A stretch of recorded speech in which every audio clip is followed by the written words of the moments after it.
Welcome to The Rest of the Fucking Owl, a podcast about the mess it takes to be creative. I'm your host, Hart, and I like to work from a definition of artist that's a little broader than you might be used to. This week's guest helped open my mind to a less tangible form of art. Simon Ohler is a Berlin-based community organizer, mediator, and a fine artist of Vibecraft. In this conversation, we end up exploring a struggle that we both currently face about sharing ourselves, a struggle that almost kept me from starting this very podcast. It feels risky even letting you hear it, but that probably means it's valuable. So without further ado, here's The Rest of the Fucking Owl. Hey, welcome. This is The Rest of the Fucking Owl podcast, and I'm Hart, and I'm here with Simon, who is a friend of mine in Berlin.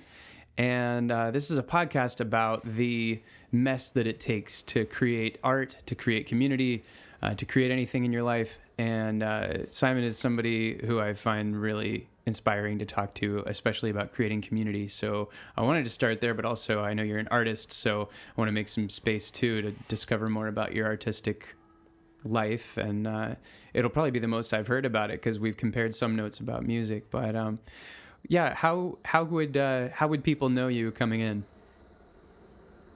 How would people know me coming in? Hi, first of all. Know me from before, you mean, or? I think maybe some of them have run into you in person in Berlin, standing out tall among the crowd. Probably some of them have met you on Twitter. Oh. Yeah. How are you self-styling these days? What's your, I don't know. Shtick or something. What's your title in this world? Yeah.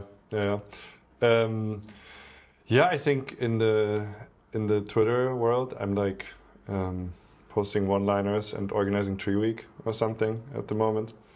I'm not sure. It's probably for somebody else to say what sort of my through line is. I hope I'm spreading love as much as I can. Got a little tagline: "Everything is scaffolding for love," which I think tends to hold true. We can talk about that. And I'm also very interested in bridging the gap between our little magical world that I love very dearly and sort of the mainland, between our magical island and the mainland of commerce and startups and money and common business dealings. So I'm working on building my little consultancy shop here in Berlin. It's called Now Media. It's a title that I've had already 7 years ago when I went when I quit Twitch and I went on a sabbatical, and I was like, yeah, something the time is now, and something media. But now it's sort of getting a new meaning because it's not about, I thought I would be creating a lot of media back then, but I'd made some podcasts and stuff, but I got very interested in mediation, and I figured out that I'm probably the thing I'm like both pretty good at, and that's also pretty legible, is mediation, the sort of conflict, helping people through conflict, but also helping people engage with conflict. I'm trying to coin a term, conflict enthusiasm. I'm going to try to give that to startups and companies and stuff, and be like, yo, your conflicts are rotting under your carpets, where you put them. So you got to go and find them and get them. And so in that sense, I'm a very relationship happy individual, because I think, that's all in there. So yeah, I feel like my Twitter online persona, or who I am there, what I do there, and my real life thing are both kind of diverging, and then at the same step I'm building the bridge, sort of admitting I'm two people, or I live in two worlds, and I'm like, okay, now that we've got that out the way, let's build the bridge. So that's how I feel right as we speak. I posted on LinkedIn today, bro. I don't know what's going on. So. Oh my God, LinkedIn. I don't even know what language to speak there anymore, but oh man. Yeah, props to you. The language that helps customers buy my stuff, I guess. I don't know. Yeah. Yeah. I'm really fascinated by this conflict enthusiasm. I love that angle. What makes you like that more than the common catchphrase of like conflict resolution? Because I think conflict is a dirty word, sort of. Like if you think of, I mean, I haven't completely validated that. I need to do that. But you think of a company as like, will they talk about conflict a lot? No, I mean they'll talk about product, they talk about market, they talk about team, they talk about alignment or whatnot. But under all of that is conflict, and conflict is also the central thing that defines a story. Like you can't have a story without a conflict. I think that's like storytelling 101, right? So I believe in calling the child by its name, and you want to, you're going to have conflict anyway. I mean, bringing a product to market is essentially a conflict between the market that doesn't know you, that doesn't want to pay you, and you, who wants to be known, who wants to be paid. It's like, how do you get this across? You got to mediate that somehow, which is essentially what product building is itself. So if you're an entrepreneur, you're picking fights very voluntary all the time. So you might as well do that in sort of on the humane level, I think. And so should be enthusiastic. It's like, we don't agree, so okay, let's have the conflict now rather than later. Let's hash it out. Maybe it's a 3-second thing and I just misheard you. That's a conflict already, If we talk in 3 years, you're gonna tell me you never listened to me, asshole, and then we have a whole another beast on our hands, So enthusiasm for me means go in now, go in forthright, and have that difficult conversations.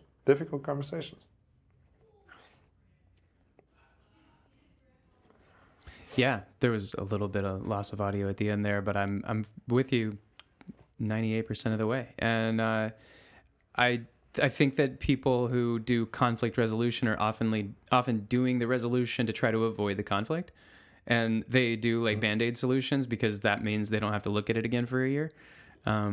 So if you have this frame of conflict enthusiasm, you're like encouraging them to like not rush past the fruit that's like really inherent to facing conflict. Yeah, and I think also as an opposite to Band-Aid solution, there's, sort of you want to drill deep, I mean, not for every little fart maybe, but like, the conflict, when you end up hiring a mediator, it's already too late, kind of. There's probably resentment built up to a degree, which makes it very difficult. And so, yeah, but if I do mediation work with people, I have a few clients right now, then I want to, I want them to look at each other and also themselves. And that's coaching work, that's psychology, that's shadow work, Mm-hmm. Yeah. And you've had an experience in like coaching that wasn't mediation as well. Did you find that you were like kind of doing mediation with people who didn't explicitly ask for that or know that they needed it? Yeah, I would say so. I mean, I think one thing is that I'm drawn to it, right? So I have sort of an inherent bias. So maybe I also attract mediation cases, right? Like there's something. So as a caveat, but then also when the mediation topic came to me, I thought, oh, that's really great because that's upstream from everything I like doing. Because it's sort of this, I always describe myself as, a child of the middle, a man of the middle, it's like I'm a bit of a Taoist. I'm not much of a side picker. It's just not how I am. Yeah. Which is not that usual, I think. And so I love the middle. And I thought, well, what's coaching? I mean, coaching is, why does somebody want coaching? Because they want to go somewhere and they are not there, So, or maybe it's this way. They want to go downhill, or they want to go uphill, or they just want to go a straight line across. I don't know. So again, you're mediating between where you are and where you want to go. I mean, you're filling out the middle essentially, right? And I thought, yeah, that's that. And then one time I had like a startup founder duo last year, and it was like a consulting gig, and but they were two, and they didn't always agree. And I brought them sort of I tried to take their egos away a bit and be like, so, but what's your company? What do you care about? What are the most important things? From there on, renew your vision, renew your values, go towards, and from that, do you still want to build that product, this product, that product? And they were like, no, probably not, And before they were like, should we build the product? No, yes, I have these arguments, I have those arguments. And I was like, go away from yourselves, go to the middle, go to the soul and the nucleus of your thing, and let that be guiding your future endeavors. So it felt very mediatory. I never asked for that, but I feel like I did that, yeah. Yeah. It probably comes up a lot in building community too, which you are actively involved in, both IRL community and online community. I would say that, like, to me, it counts more to build IRL community because those people can actually like hang through a big disaster together, and they have sticking power with like being in each other's lives, raising kids, doing physical work together. And yet online community kind of takes some of this too. Also, you've kind of been that guy mediating between online world and IRL world really well. So I really appreciate the bridge work there. Thank you. Have you experienced this as like a fundamental practice in building community, is the mediation? I would say so. At least the part that I play in our community that we have here in Berlin. I've heard sometimes, and I've felt it myself, that around me, people seem to get along. I explained this to somebody the other day. I don't know if I can reproduce it. I can try, but it's like. I mean, I'm hosting Tree Week, right? And for me, the image of the tree has always been connected with providing the canopy under which others can play, or in other words, building scaffolding for love, for there to be love, it would also be nice if there's a degree of peace and understanding. And I think how did I explain this? I mean, I do love a calm household, I do love when people get along. It wasn't always granted to me in my childhood, so it's like, what if we got along, What if we told each other what we thought, and then, we could sort of synthesize something from that. We don't have to just like tug of war all the time, And maybe in the last couple of years here in Berlin, when we started this community, I think we're all some pretty extravagant people. And these are specifically mostly Twitter people who are here. And I think we all have pretty big personalities. And I think we all sort of implicitly agreed to tone it down a bit for everybody, so we can hang. Because otherwise we would have just diverged immediately, right?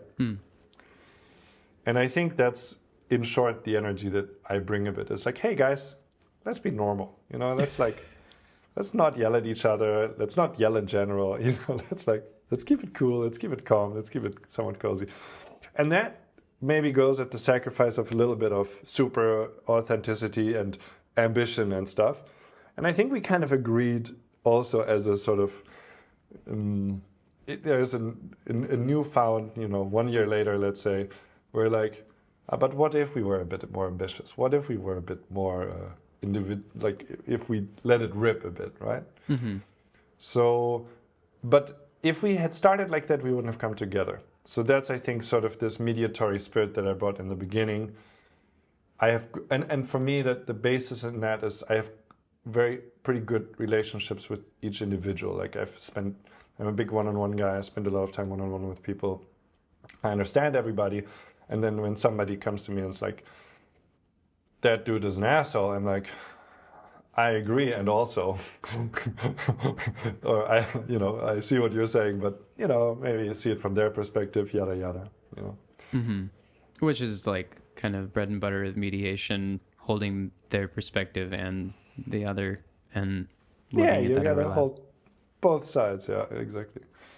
And then what you said about too, the early days of coming together as a community in Berlin, having been kind of your outlandish selves online, and then met through this sort of full commitment to authenticity, and then agreeing tacitly to tone it down a little bit, reminds me of like kind of the stages of development of a child or something. Like first it all comes out like completely unfiltered, and then you start to learn you're part of a family system and that it's requiring certain things of you and responding to you in certain ways, and then you tone it down a bit, and then for years you're like, wait, where did all my authenticity go? And then there's some synthesis of the two where you learn to bring total authenticity into relationship in a way that doesn't break it.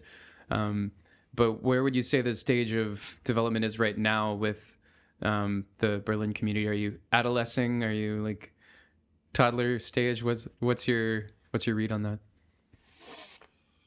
Good question. I mean, let's see what happens when Maybe is back from Vibecamp. I feel like she's gonna bring some new data. Some new data, yeah. Yeah. I'm kind of serious. It's like I actually can't know. I need to talk to Maybe. Then I would know. Like I don't know why, but I think she's. But yeah, we're all. I mean, yeah. I guess she was just at Vibecamp. Were you at Vibecamp? No, I didn't get to go this year. I was so bummed to miss it. Oh yeah. Okay. And like apparently she had a very successful event there, and I'm sure she had many other experiences, and I would love to hear that. And then, because that's like the sort of, I think we're all, made for the stage in one way or another, and I think we're all like, yeah, but we're not necessarily each other's audience. So right.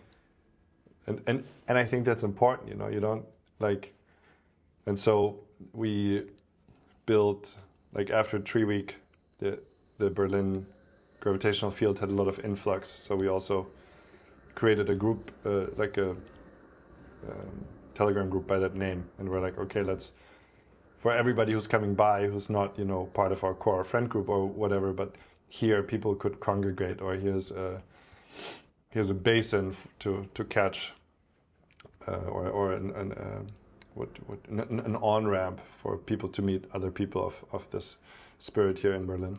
Mm-hmm. And I also thought, and also maybe there are people who are not as highly preferential as we are in sort of the close-knit original in-group, so maybe they can be a good audience for us respectively. So we can leave each other alone, I don't know. so so I think we're all finding our way of being. So are we adolescing? Are we? I don't know. It's hard to say. I don't know. If you have a take on it, do you have a take on it? Well, I have way less touch with it than would like give me a whole take, and I haven't been to Berlin in a year now. But you can infer, Yeah. Well, when I was there 2 years ago, stayed for 2 months, felt like I was in something that was just kind of in toddlerhood. It was sprouting. It seemed like there wasn't enough like coalescing order yet to even call it a personality, but it had a vibe. And when I came back a year later, it definitely had a personality, and the local scene was like, it had somewhat of an identity already. So that seems to me like it's definitely moved into like its own kind of collective personhood. Now it seems the people who are taking part in it are also kind of like taking part in wider systems than just the Berlin scene. And so it starts to look yeah, like adolescent to me, that they're like kind of exploring a wider social world, figuring out what that interaction with the social world is saying about home life. And when it comes to events like Tree Week, which was just last year was the first one, that feels like it's starting to make something for the world. It's like just now generating an offer that goes beyond the Berlin circumference. So yeah, that looks to me like a kind of like adolescent stage. It's still figuring itself out. It's going to argue with itself over its identity for a while. And yeah, I'm curious about the start of Tree Week, actually. This might be a segue, it might not. Because I went to Tree Week. It was incredible. And I thought, like, it would be hard to, like, plan this coming together in the way that it did. I wonder, like, how much of that vision really surprised you when it, like, manifested? How much of that was really, like, according to your plans or your blueprint? Yeah, I mean... And maybe for the listeners who didn't go to Tree Week, what was Tree Week? Yeah, Tree Week is the event that we ran here in close to Berlin last September, and we're running again this year. Come to Tree Week. Come to Tree Week. It's going to be good. Yeah. I want to go to Tree Week. If I can afford a plane ticket, I can afford Tree Week. So let's go. Hell yeah, let's go. Yeah, I hope so. We can discuss. Basically, in short, a Vibe Camp offshoot. You know, I went to, in 23, I went to Jazz Camp, I went to Micro Solidarity Camp, and also to Chic Week, which was in Porto. And yeah, it was just a obvious thing that, yeah, okay, I can organize this too. You know, it's about having a good location and having good food. That's basically it. And then having good people. And I know how to do all three of those things. You know, I'm a domestic man. So you make it sound very simple, but it did not look that simple to like take part in. It was like, this is elaborately different. Not elaborate in the sense that I had to like do a lot to be part of it. Nor did you seem like you were having to like control the thing as it unfolded. But there was a whole lot of specialness there that wasn't, to me, simply like, oh, look, we have good food and therefore we have a good event. Like there's some dotted lines. You just drew the rest of the fucking owl in one take. Yeah, that's it. And so let me ask you, what to you was the special part? Because I'm happy to illuminate, but also some things are very opaque for me what Tree Week was. So I feel like I'm always in need of hearing from others, and I'm always eager to hear it. Well, what was cool is there did seem to be a coherent social vibe without any coherent social enforcement. You didn't seem to be making anybody behave themselves. You made some good speech at the very beginning about how we were going to, you know, treat each other. And at the same time, I had the feeling we were in a room of people who didn't probably have to hear that speech to do it. And I think maybe a big part of this that was behind the scenes was just making a really good call to action, you know, raising a beacon that the right kind of people would really feel at home with and be attracted to, so that the people that showed up were able to collaborate in this way. But there were tons of things that went really right, like all-night jam sessions that felt egoless, where people, not totally egoless, but where people were not jockeying for attention, a community canvas painting project that lasted all week and just came to so much beauty at the end, and then cutting it up into pieces and taking them home. Even that felt like we were doing it like really collaboratively. So those moments, the sort of everybody picked their social clusters that they hung with most of the time, but nobody was insular. Everybody was overlapping. Everybody was in a constant interchange with each other. And it wasn't a high-touch operation where you had to have a bunch of managers making sure it went right. It seemed like everybody was in a collaborative state and knew how to help out, which is very cool. That's not typically the case with these events. So yeah, I'm impressed by those pieces. I wonder how they came together. Do you think it was mostly about the beacon? Yeah, great to hear, and thank you for the for what I can only take as a compliment. and everybody else who was there should take it as a compliment.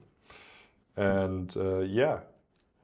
I mean, it's always great to hear, because I was sort of, I was only half there at the event. I don't know how I seemed to you, but my I have great memory. I have elephant memory. I have tree memory, bro. I've got those rings, but not of Tree Week. Not when the tree gazes upon itself, man. That's fucking you. I don't know.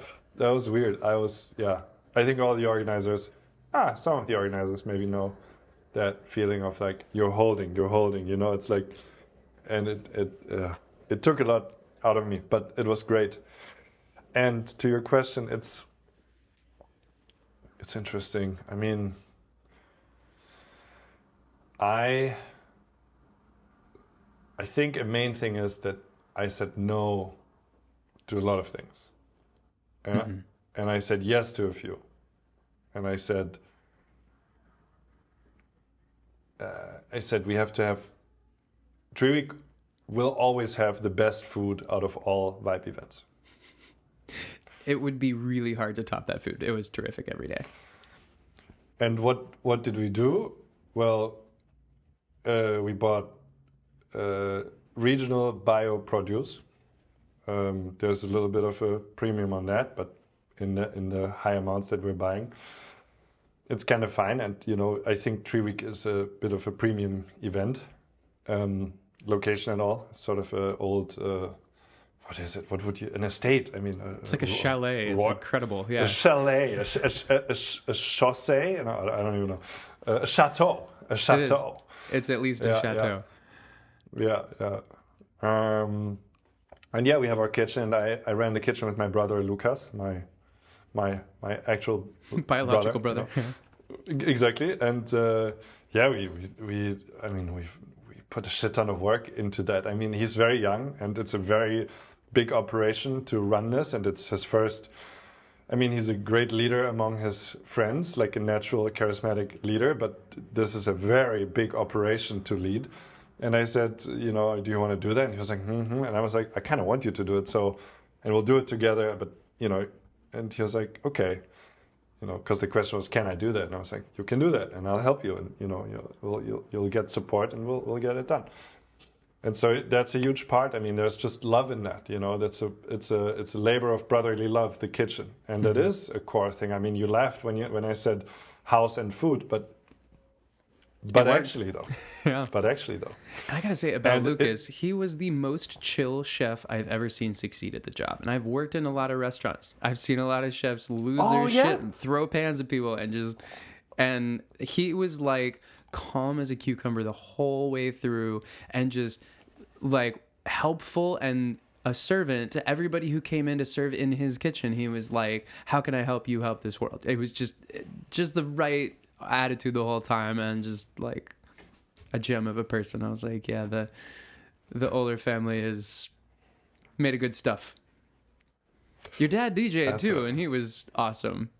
Vibes on point. Yeah, that's true. Not Lucas's dad, by the way. Oh, right, right. We have two different dads, but that is true. Hey man, that's very touching, and I'm going to tell him that. I'm sure he'll love hearing that, because that's true, yeah. And he is the coolest dude. Everybody knows it. Yeah, everybody knows it. Yeah. Everybody knows it. Yeah, and so that was a huge part, because that's the make or break, because people got to eat, you know. Mm-hmm. And you're not going to have fun if you're not eating well. I don't know. I mean, I don't know if there are some Huel nerds or something who can have fun with Huel for a week, but like, respect to you, but I can't. I need actual fuel, you know. I need good food. Mm-hmm. And I was like, yeah, I'm going to eat well all week, and everybody else will too, for sure. Not in my house, you know. So that's one thing. And then the location is beautiful, and it's everything I wanted. I have it on the website even now, simonohler.com/treeweek-2. It's all elements involved: water, fire, earth, and air. You know, sauna in the fire department, earth, the trees, of course, air, friends, good conversations, and a little bit of love in the air. And there's also a lot of water around. And so it's like the avatar location for me, and that's good balance. You know, that's good vibes. and the people there are. Their motto is the re-enchantment of the world, and that's my motto too. Hoopsala, isn't that great? Yeah. And so it really is these two things, And then the third thing is people. And when it comes to people, what I said no to is that any sort of social technology, anything of, micro-solidarity, cruise, schmooze, this and that. I'm like, no. The people will know they're people when they see them, You don't need to put people together. They're already put together, And so my validation for that part was that, like I said before, even before we were community building here in Berlin, I started throwing parties because I used to have a very isolated life, as in I had many friends, but they were all separate or disparate. And when I was in Berlin, I was like, I've got this cool flat and this cool studio. I can bring people together. And I was always like, will they get along though? It kind of scared me. Mm-hmm. And then I started doing it, and I can't believe it, but always everybody got along. And so I was like, when people were like, but will the people at Treewood get along? I was like, yes, it works with 20 people. It will work with 70 people, They'll just get along, and maybe some won't, and they'll figure it out. And that's why I said, be honest with each other and treat each other well. Because between those two things, you figure it out. You figure out the right distance you need to be from each other. But to make a point, these are the things, and I said no to pretty much any central programming. Mm-hmm. I did my opening speech, and then we had a kitchen, that needed manning. And the rest was let it rip. Yeah, the central programming was a whiteboard and a group text. It was like, if you want to do it, do it. Tell people about it. Maybe they'll come. And this is where I will always give a huge shout out to Jazz Camp Jazz, who taught me and many others that to throw a party, you don't need much. You need food, drinks, a room, and a bunch of funny people, and some budget for balloons that you can blow up so you can have fun with them. I don't know. Mm-hmm. But that's a party, and Jazz Camp 2 was an absolute monumental eye-opener for that. So go to Jazz Camp. When you say you said no to social technologies, I do remember there being a couple of self-organized, we're going to do a circling, or we're doing a relating game thing in this room if you want to come. So those were allowed, but what sort of, was it a top-down effort somebody wanted to make to organize this thing like a relating event or something? Yeah, just from my team, it's should we do anything to get the people more together, kind of thing, or maybe somebody in my team said in the beginning, maybe I'll host this and that in the beginning, and I was like, sorry, not to cockblock you. And here's the thing that I talked about earlier.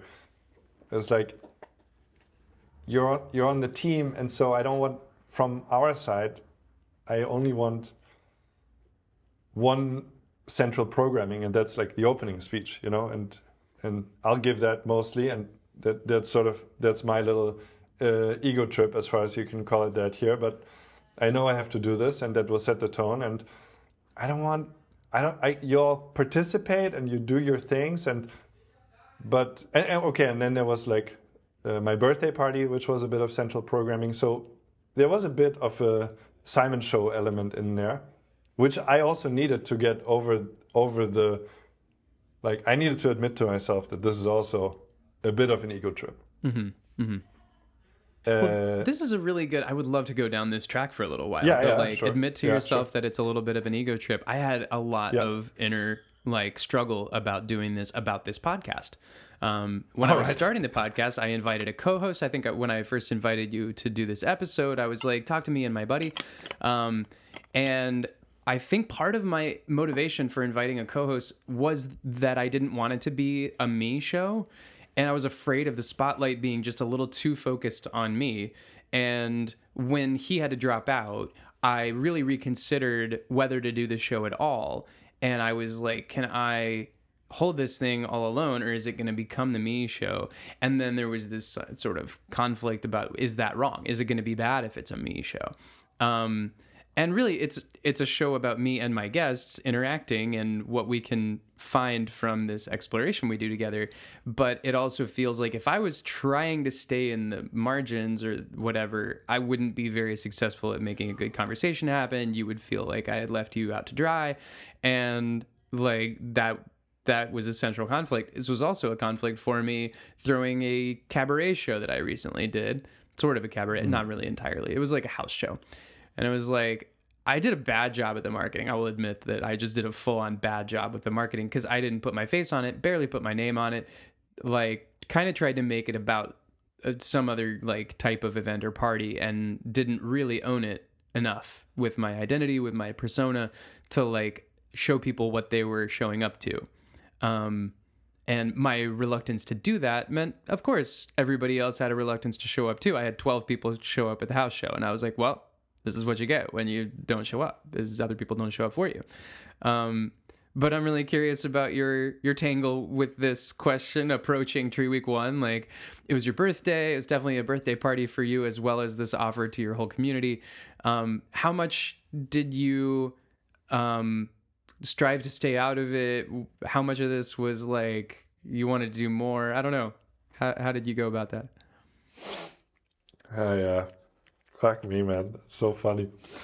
Isn't it funny? What is up with that? With the whole like the rampant anti-narcissism.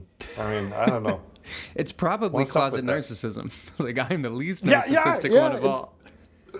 Look at you, Mr. Funny Flower Shirt. Like, like what's going on? Like, right. I was actually not gonna video this episode at all, and had on my jammies like to jump into the call.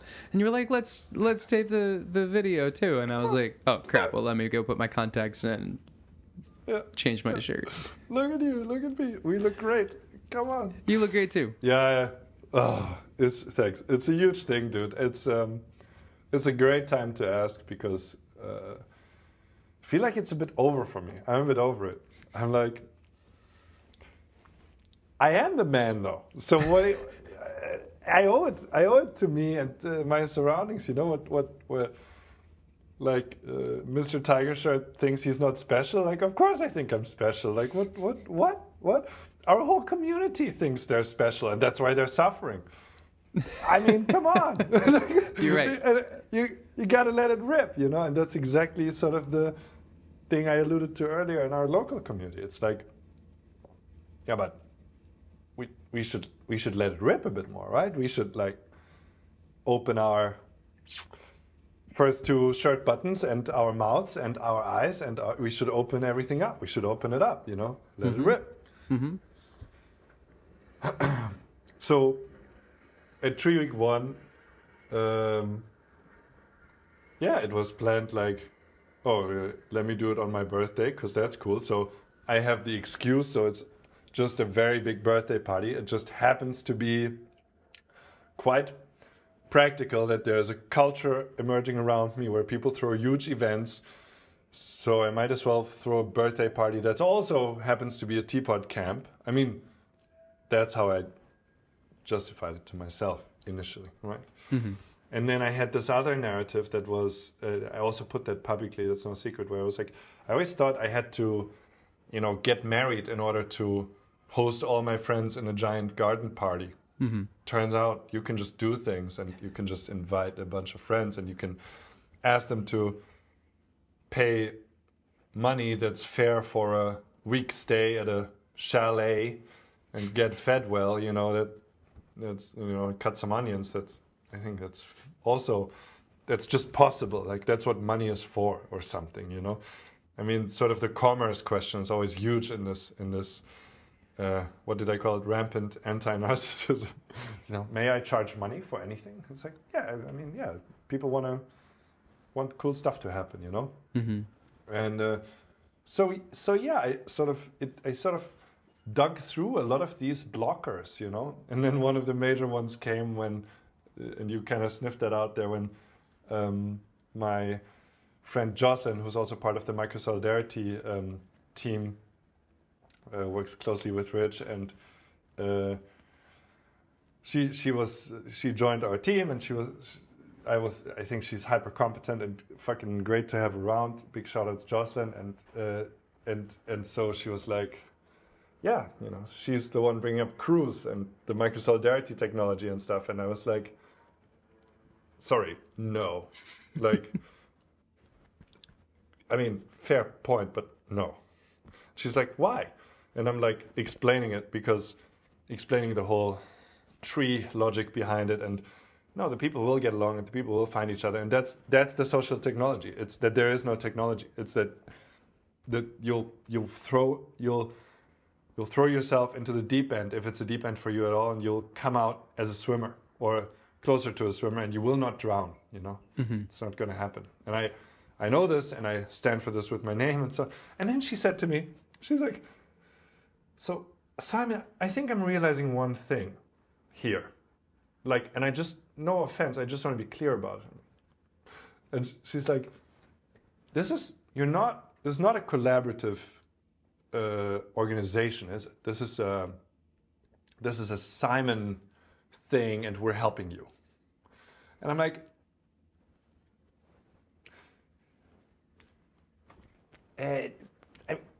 yes.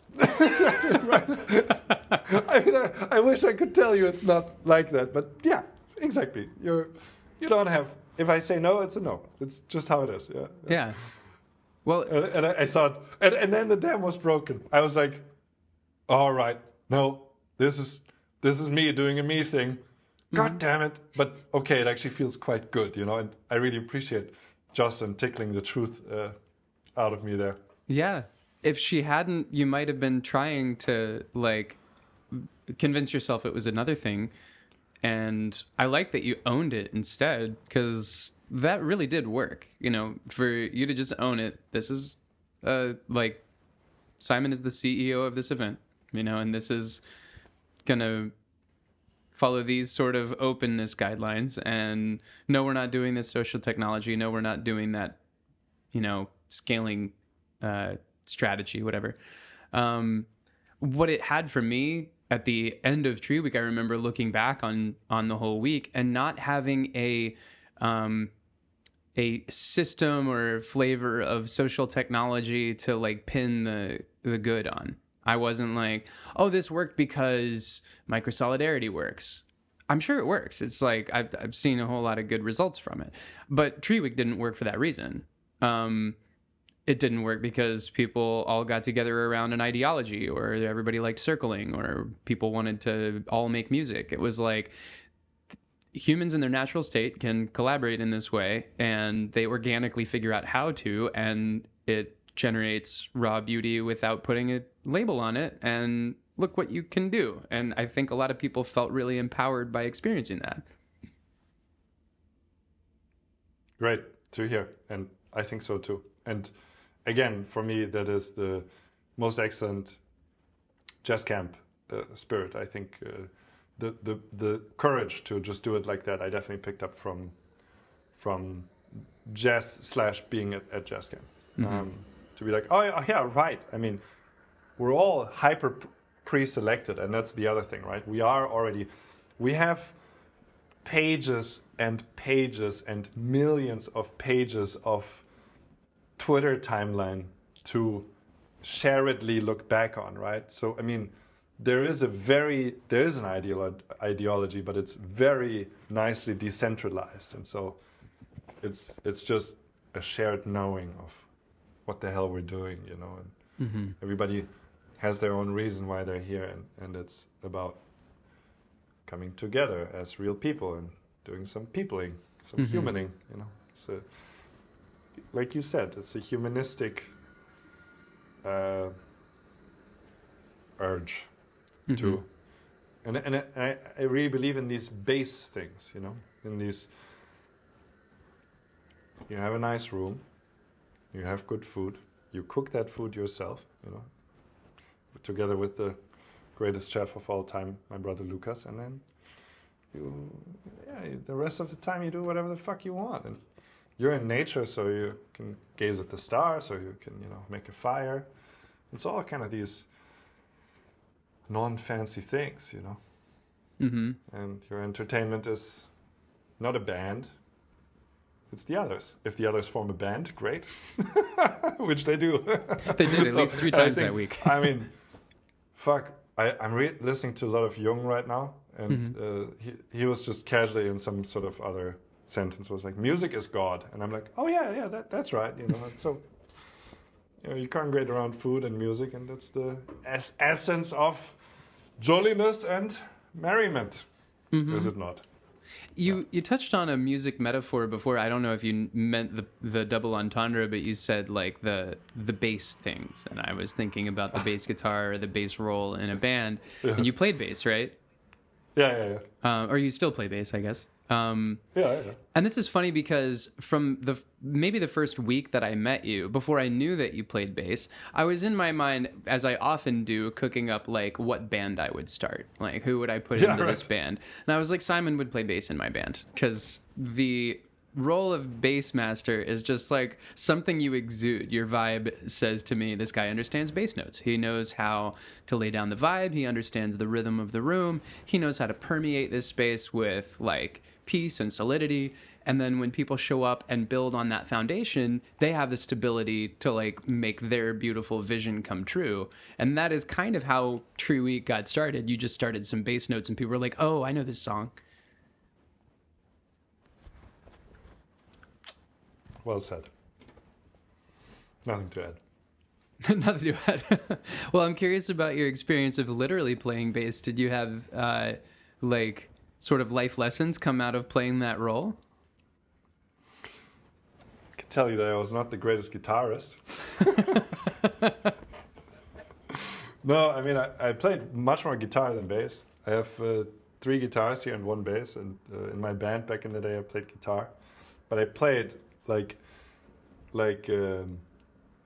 disparagingly, I would say, second fiddle. Like I was like rhythm guitar in the metal band, And but I can still infer the. And by the way, I was in a band with Sebastian, who was at Tree Week. Oh, cool. With the kid, you remember that? Yeah. So we were the core of a band back in the day. Awesome. Yeah, we were the two. We learned guitar together, so we were the 2 guitarists. And then, I think you're just right with your metaphor. I mean, I just had to get a bass at some point because I realized that spiritually I am a bass player. Yeah. And because I like to focus on my bass instincts. You embrace the bass instincts, and therefore I embrace the bass. The bass tones. I started really enjoying bass-oriented music. I really like. I mean, I can be very happy with the drum loop and a bass loop, and a bass line. I like drum and bass, but I also like hip hop, and I like things that you can nod your head to, because it's like. And when we played in the band back in the day, it was a lot of noodling. It was like metal. It was like, we got to be progressive. We got to be like Opeth or like fucking whoever else we were into, Death, or like all these bands that do a lot of fiddling, Mm-hmm. And I was always a bit like, and Zebi never stopped writing the songs, never finished the songs, As somebody who, you have a repertoire of how many songs, like you would say roughly on the piano? Like how many songs do you know? Oh, well, like, do you mean songs I've written or songs I learned? No, you can play. Songs I could play, like over 200, somewhere 2 to 250. Yeah, right. And and I think people, like, there's value in a repertoire. And bro, Zebi never stopped writing the fucking songs. I was like, finish, do the next one, let's go. There's this overthinking and stuff. And I realized now I want things a bit simpler, and then we also stopped making music together because I didn't get it mediated, the conflict we had there. Almost broke our backs as friends too, but luckily it didn't. But then I was like, I want things that are, I like things that are simple in general. I like things that are like a good bass line, A clear start, always on the 1, In the funky world, you start on the 1, you're like, bam, ba-dum, ba-dum, bum, bum, ba-dum. And then and you can play the same line over and over, and it doesn't get bad because you're there to play the same line and to say the same thing. Mm-hmm. Like, that's also this narcissism thing. I don't know, like, one time I thought I used to hate people, I hated repeating myself. Like, I did too, like, yeah. I used to write songs that would never do the same thing twice, and it was pretty unlistenable. And then I got a divine intervention in my head, and the sentence goes, "The kids love repetition," which that's true. All kids love repetition. You know? And I was like, "Oh right, I can just have fucking catchphrases or whatever, you know." And it's like, and the people like that. It makes the people happy. The people love and it's, you know, you can get a little, you know, fucking Simon, everything's Catholic for love. Yeah, we get it. But it's like, yeah, but like, a little reminder, a little back to the original bass line, you know. If it's, I don't know, much can be said. A lot of things are like really better on the rewatch, or they deepen as you repeat them. And I think you pick good catchphrases and good bass notes. Like, it won't work with every bass line. It'll work with the right bass line. So you just land on that one. I've been appreciating this lately in my life too. Only in the last like maybe 3 years did I get really interested in funk.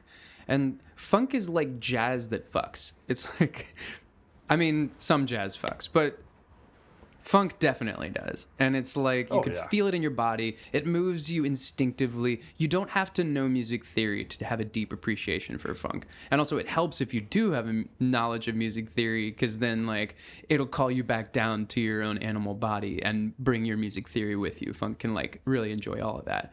And I started listening to funk like through some Spotify like side trail, and then just found myself latched onto it because like it would always get my body moving. And I was like, I am really suddenly impressed with musicians who have this instinct that know how to move me with a sound. Like, that wasn't really what I was searching for out of music much earlier in my life. I was searching for some sort of identity or something to make me special. And then it was just like, no, I want my body to feel moved. I want this thing to express aliveness. And yeah, the bass line is where you find that. Yeah, that's right. I think that's the same. I think it's very much the teapot story, you know? It's like this, you know, we alluded to it. I want to be special, or like, and that's a very cerebral thing. That's a very heady thing, you know? And that's playing fucking progressive metal, right? That, you know, to play in 15/16 bars isn't cool. Right. It's like only for nerds. Like, and then you have that at metal concerts. I don't know if you have you been a metal guy at all? I never did have a metal phase, but like I can appreciate how it's basically classical music with teeth. It's like, yeah, that fucks, you know, sort of, or okay, I'll leave that to the imagination. But it's a bit too fast. It's a bit more. Okay. Anyway, and there are some nerds in front of the stage that are like looking at the guitarist's fingers, you know. It's like, oh, he made a mistake there. That's different on the album. You know, that exists. Yeah. And you were that guy. That's me at times, you know. Yeah. Yeah, of course. A little bit, you know. I always had an instinct to like, you know, we're not standing on stage to, like, I didn't fucking try to book the gig that we're now playing to play a perfect gig. Right. We're playing the gig to swing our hair and swing our dicks, you know. It's and I definitely did, you know, and this is, and what I'm trying to say is like this cerebral, nerdy. Yeah, but if I just figure it all out, and if I just play the perfect 13/16 beat, and if I just, you know, put some triplets in there, and then, you know, maybe then I'm a good musician, you know. And it's like, no. I mean, yes, potentially, but ultimately we're led back to our, what did you call them? Animal instincts, baseline truths, you know. And that's groove, and that's funk, and that's cool, and that's smooth, you know. And that's you can't play the noodly stuff if you don't know the funk, you know. If you know, and every good progressive band, one of my favorite bands called Synaptic, they were friends of ours. they had a way of being absolutely tricky with their riffs and shit, but they were like, but they came back to the most fucky grooves, you know, and we were all like, how do they do that? And they put the tricky stuff on some very funky bass lines, basically. And you would come back and you would be like, yeah, and then sometimes they would stop the groovy part after 3 bars right away and then went back to and you're like, no, give me back the groove. But then they would give it back, you know, and so there's this excitement in there. But if you're only noodling, you're losing yourself. You're going all the way up in the air and you're floating away, which, you can transfer that to other ways of being. So long story short, I think a lot of people around us can use some good bass lines, I think, and some smooth grooves and to move their hips, you know, and keep it in the center, keep it funky. I think there's some real wisdom in that. Yeah. I love that. And this is coming back to mind. Like I had a thought on an acid trip about a month ago where I realized like that the practice of music is basically like an organism becoming aware that its environment is made of sound and then using that knowledge to make its environment better. So then like shorthand download of this, the compressed file was all the universe tends toward Vibecraft. Vibecraft. Yeah. Which and now is, I'm like, how would you? Vibecraft is like, you are basically working directly on the principle of qualia.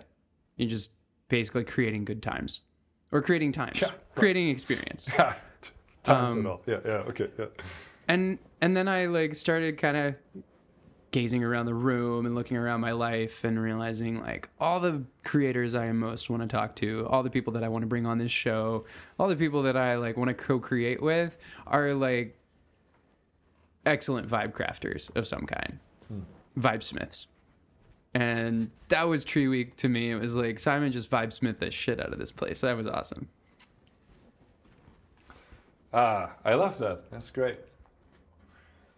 Yeah, everything must be beautiful. Everything must be musical, and everything is/must be scaffolding for love. That's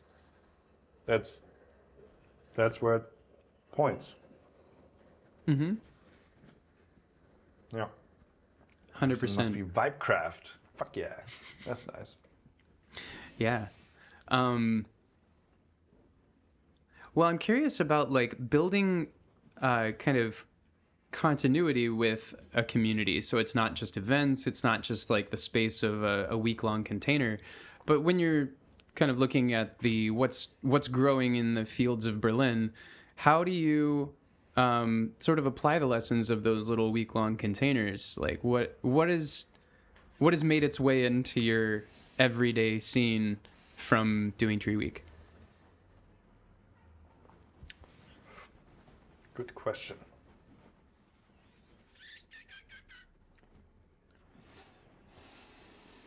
Well, one thing that's made its way here from Tree Week is more people. Like, I think Tree Week straight up brought some booped some people to like, yeah, okay, I'll move to Berlin. Mm-hmm. At least one other person was here for a while, and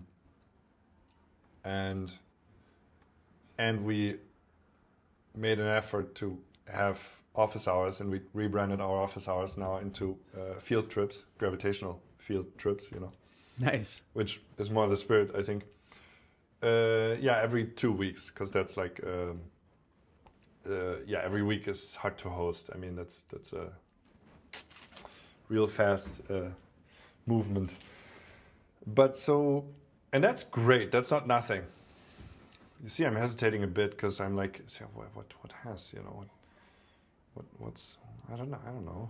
I mean, I think there's more of a sense that, you know, we are a gravitational field and we attract things if we put on good things. And I think right now we also have the thing of like, maybe a bit, like we need actual events. You know, we need field trips. We need stuff that's happening. You know, we need to give each other a stage. In office hours, our field trip next week is PowerPoint party, where everybody can do a lore drop, that kind of shit. Like a bit more of the theater stuff. I don't know how you guys do it.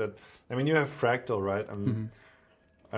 We're jealous a little bit that we don't have we have a little bit of a neighborhood, but we don't have a neighborhood like that. And I mean, I think for many of us that would be a bit too much. So maybe we don't want to copy that exactly, But I think a sense of, I recently felt in the field that we want that there's a bit of like, okay guys, but what are we doing energy? Like, what is the identity? What should we start something together or something? And you guys started not only a Fractal as a co-living thing, but also you have a university, right? A school. Mm-hmm. I personally, I'm very interested in building a school. Mm-hmm. I don't know, Vibecraft school, I guess. Ooh. Now that you said that. I like that. Right? Like, I mean, because now I'm not speaking for the others in the field, but that's my vision, and I think we gotta learn how to bring our visions together or something. Mm-hmm. But yeah, I do want that. Like, I'm very interested in sort of the aesthetics of being,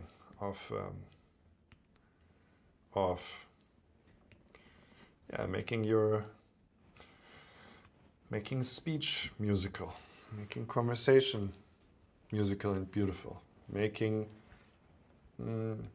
like I said in the beginning, bringing the gifts from the island of magic over to the mainland of matter or commerce or... Yeah, I don't know. Yeah, see, we are not like that I could now speak for everybody. That's not right. Available right now. So maybe that then speaks for itself. I think that sounds like a sign of health to me, because if I started speaking for Fractal, I would misspeak. It's like it's not the kind of community that I could like size up or sum up in a single phrase, which I really like that about it. I feel like the unsummability of it, I can't be like, oh, it's people who like this ideology, or it's people who like this style of relating, or it's people who like this practice or this career or something. There's people from all different backgrounds who could all easily disagree with each other about the next 10 topics that you bring up. And what brings them together in the same neighborhood is they enjoy similar ways of being. One of those is just like the not waiting for permission for someone else, or not waiting for the leadership of someone else to make something happen. It's just a lot of like just do stuff energy. And that's almost the only thing that everybody has in common. There's probably a lot of high openness, I would say, but that almost feels coincidental to like, well, maybe you have to be that way to be into the just do stuff crowd. And probably a lot of vibing. There's a lot of vibe, although it's not 100% vibe. There are rooms I've walked into at Fractal where like, oh, that was really a stale brunch, or that was really a like, awkward 2-hour shindig, whatever they wanted to call that, did not feel like a party. And love every person in the space. It's just like, it's not always the skill set of the organizer to like create that vibe. But yeah, I really appreciate about Fractal that it is, it's at a state where I think it's moved beyond the size of community. I like the art of accomplishment definition of community that they shared on one of their episodes. They said community is a group of people that knows they need each other, and can't do better than that. I think a lot of these guys always get it right, huh? Right, yeah. I think a lot of the Fractal web is now like a scene that includes communities. There are people within Fractal that like know they need each other, and they get together and do that. And a lot of them don't know who each other are. There are probably more people calling themselves Fractal that I don't know than those that I do. And so, yeah, when it's outgrown that community size, like Dunbar limit or whatever, then, right. I kind of think that people confusing the word community for other things, or trying to call Teapot a community, or getting it like twisted. That's true. I think, and I like scene much more. It's a very very cool word and a very open word. And when you said scene, I was like, yeah, I mean, we have a bit more of a scene. We have, and we have friend circles here. You know, that's also one of the things. Like, we're a scene. Some of us have strong social connections. If you draw the nodes, you know, and I think needing each other, great point. I think. And you know, one thing that I think we would all be happy. Well, so I recently had that conversation with Doro, and it was that conversation about, but what do we do, you know? And she had a little bit of that rising in her, and I'm like, good, please challenge us, all, yourself and all the others. And it's like, what do we do? What do we want to do? What should we should try something, you know? Because again, everybody can get a bit lost in themselves, you know, in their own little reality, in their own little room. You know, we're not in a big community house or something. We're like living in our own flats, and we try to come together, but we all are quite busy with ourselves. That's sort of seems to be a pattern.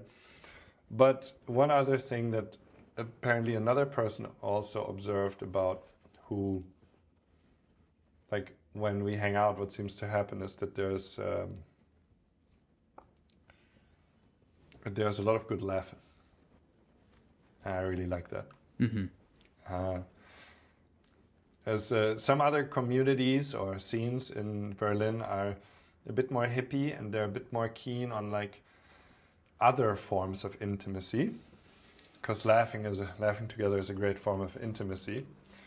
And you know, you can't, you know, making, and I mean, I have to say that's really one of my favorite things. You know, we can sit together if it's the right people, but mostly, you know, for our core group or something, I'd say 10, even 15 people, you know. And often the initial like parties that were here in my studio, you know, and I think you've been at least at one of them, and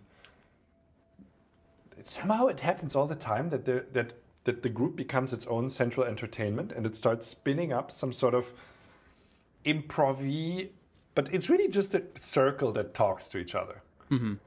But everybody's... Oh, there's a little bit of like, are we back together? Are we back together? Yeah. It's like everybody's... you know, sometimes, of course, the group splits, but in that, what I'm explaining now, the group is not split. And so 10, 15 people talk to each other, and they're all taking turns. It would be quite boring if somebody would like go on laboriating about something. So everybody's quite intent on sort of being a bit snappy and pointed. And if they don't end in a joke, somebody else will end on a joke, you know, for them. And so there's this beautiful thing which I think I love so much, where the group will talk to each other, and then it always in a very reliable beat, it sort of shakes itself laughing, you know. And I think that's so great. I mean, that's how I always said I measured the success of a party here when I do the initial hosting, oh, you know, you get, you know, that's that, and here are names, and do you guys want to have a drink, or do you want some food, and da. And then at some point I'm like, take myself out of the game, I just fuck around a bit, I don't know. And then I hear laughing from the kitchen, I'm like, yes, it worked again. And yeah, Soften them up. Long story about some laughs, but I mean, come on, that's a great currency. You got to do some laughing, you got to do some clowning. Makes me so happy. I love that too. And I've been part of those circles that are, some of them literally like the circling circles, where, you know, like everybody's trying to like cook as hot as they can psychologically. They just want to get down to the like bedrock of intimacy and really get each other. And like not a laugh goes by for like 45 minutes. That can't be a sign of health, you know? And at the same time, people come out of that feeling like, whoa, we really did it. You know, that was so incredibly deep. But I'd much rather like be at the kind of connection where like New Year's Eve this year in my apartment and across the hall, everybody stayed up till like, you know, 6 a.m, and we could not stop because we just kept making each other laugh. it was just this constant trend, and it was like, it felt like the group was just like collaborating to create a good time, and nobody like assigned it. It was just the spontaneous like overflow of our hearts. And when that happens, I'm like, we don't have to have these social technologies. That's a nice to have. It's cool to be able to develop skills that you get from circling. A lot of caveats to put on that, but I don't have a lot of caveats to put on like sitting around laughing together. I have zero. I don't know. No, maybe you could, but yeah, no, I agree. It's one time I asked my grandpa what like he thought about how to best bring up children or something. He was like,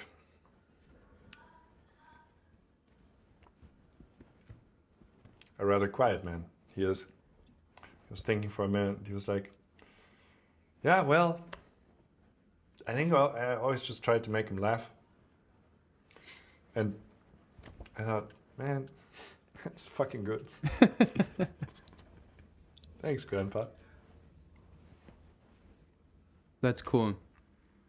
I do think that doesn't name it all, but there is something in the water in the Simon family tree that has a lot of its shit together. Like you, your brother, your father, like you seem to just have like this recognition of mutual humanity that whenever I've spent time with any of you, I just feel right away like you get me because you want to, and you don't have to think about how.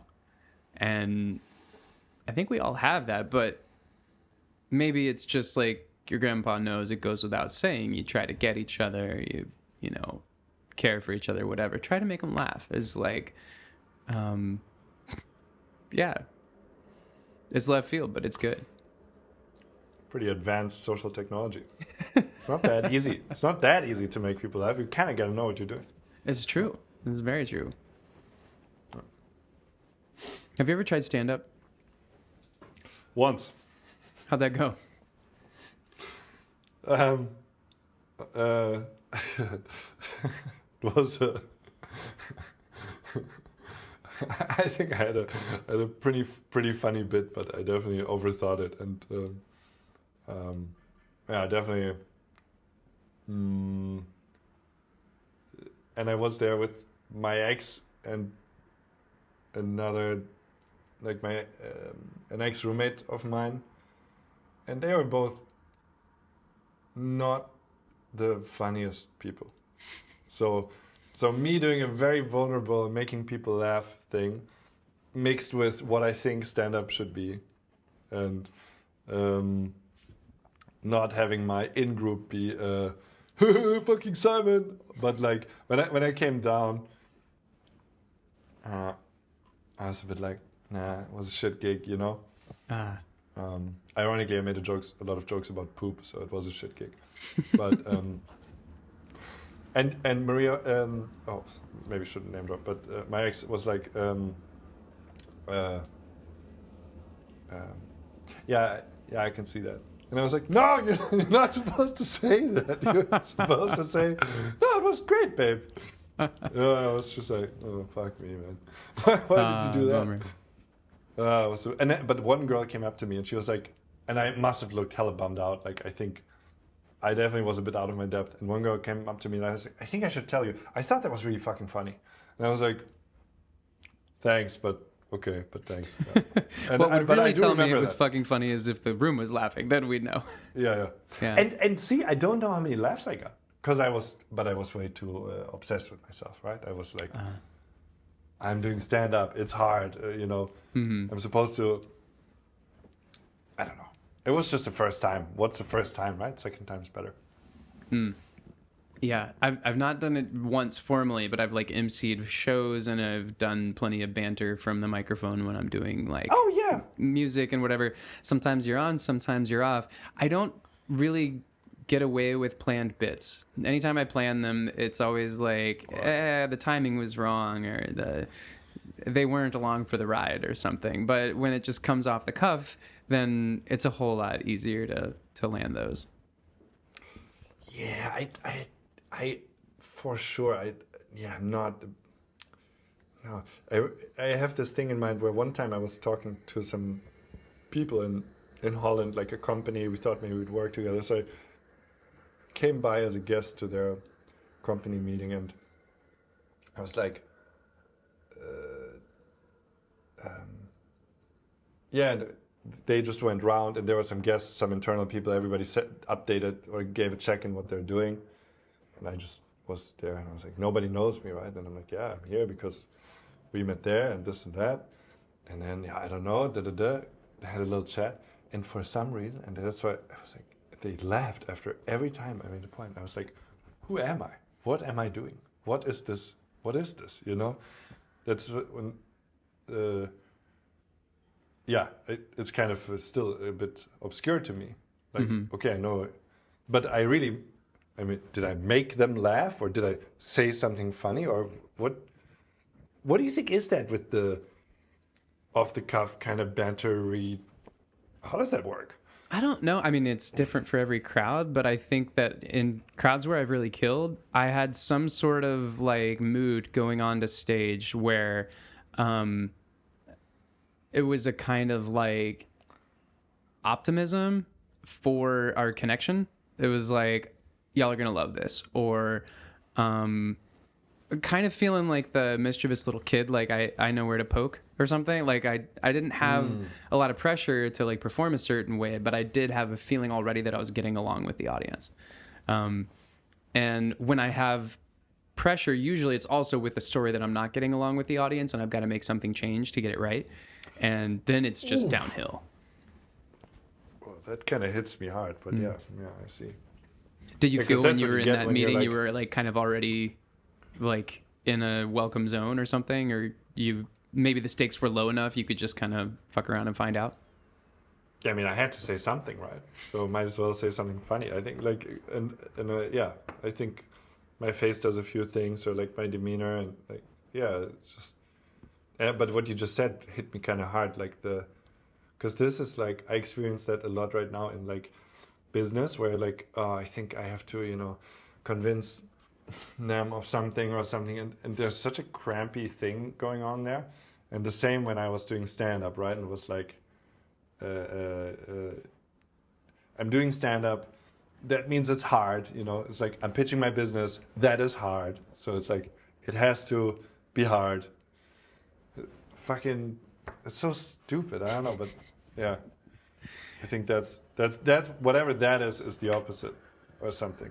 Yeah, like it's like, yeah, I'm just here when I have a good run talking about my business or something. I'm just telling the truth in a way. I remember one thing. I was at Gamescom, German big gaming event, and like kind of know the industry from my days at Twitch. So I was last year, I think, and I was trying to pitch my current state of being as a business, sort of, and it was hard. And then we were at this kind of function, and it was just a bit. I thought I was going on everybody's nerves, and I kind of took myself out of it. And I met this guy who's a bit of a gooner. Every time I meet him, he's high on something, and sure enough, he comes up, and as the first order of business, he rolls a J, and I'm like, I'm a bit annoyed. Don't mind if I do, And obviously, the business I'm pitching was at the time holistic consultant. Nobody knows what it is. Nobody can imagine it. It's a stupid idea to brand yourself like that. It's cute, but it doesn't quite work. And so, what are you, some kind of coach? And it's like, yeah, okay, yeah, I guess, And then I smoked the J with this dude, and I was a bit high, and I was like, and then these two dudes come up to me, and I'm doing nothing. I'm just like a bit blazed and like having some fun, These two dudes are like, who are you? Are you some kind of coach? Are you some kind of wizard? And I'm like, I mean, yeah, I'm glad I don't have to tell you. They're like, no, we can see it, clear as day. How the fuck does that work? A tiny bit of relaxation, internal or external, and you're like in the game. How does that work? So strange. It is a mystery to me. And even that one can be so high variance. Like Smoke a J and either this day gets way better or way weirder, way off the rails. Very true. Very true. I had a lucky one. Lucky nugget. Mm-hmm. That's awesome. I like the wizard coach connection. That's totally you. Yeah. Fuck yeah. We're all, no? You're a wizard musician. Don't you feel like a wizard? I would say I'm in wizard school. Yeah. Yeah. Like wizard grad school or something. And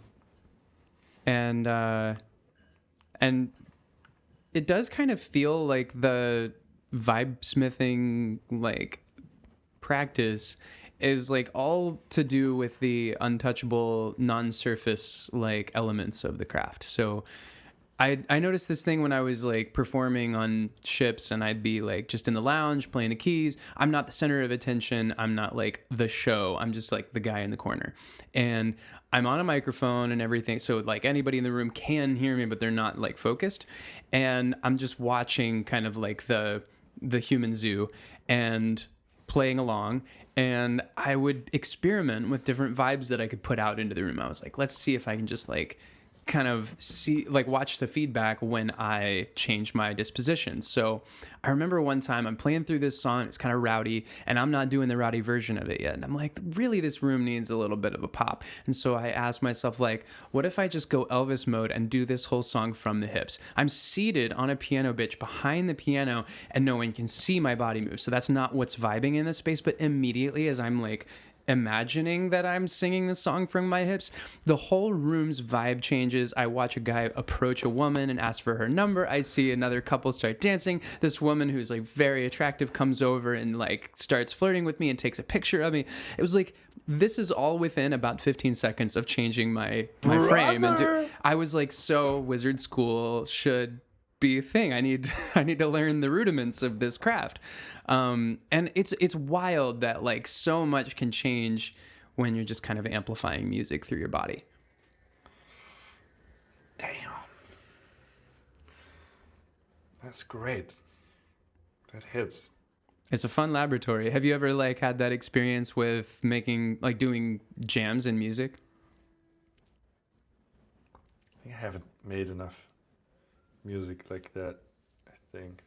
Well, I mean, I am quite picky on what music I'm playing in this house. Mm-hmm. Yeah, I think this is one of the first things we connected on to. I was like, your live, playlist is excellent. What's going on in your world? Yeah. And I use it a lot to mirror my emotional state also, you know. Mm-hmm. Like if I go into the shower in the morning and I put on Mac Miller, I will shower and I'm like, yeah, right. I seem to be a bit somber, you know, or depending on which album I'm putting on, right? Mm-hmm. But often, so I manipulate myself with music choices a lot. I started listening to a lot of metal while I'm working on these here headphones, and you know, just have my standard album, Gojira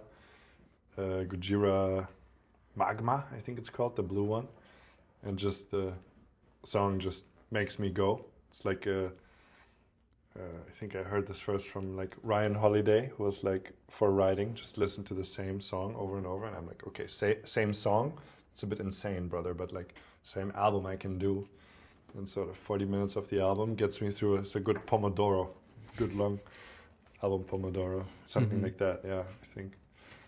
And yeah, also, you know, what music do you play? Music is particles, like or like waves, right? Makes people move like crazy. Like, I'm very sensitive to how loud a speaker is and stuff. Like, if you make a speaker loud, people start talking loud. You know, do you want that? Like, depends on what you want. You know, that kind of stuff. But I mean, I love your story specifically, like the putting the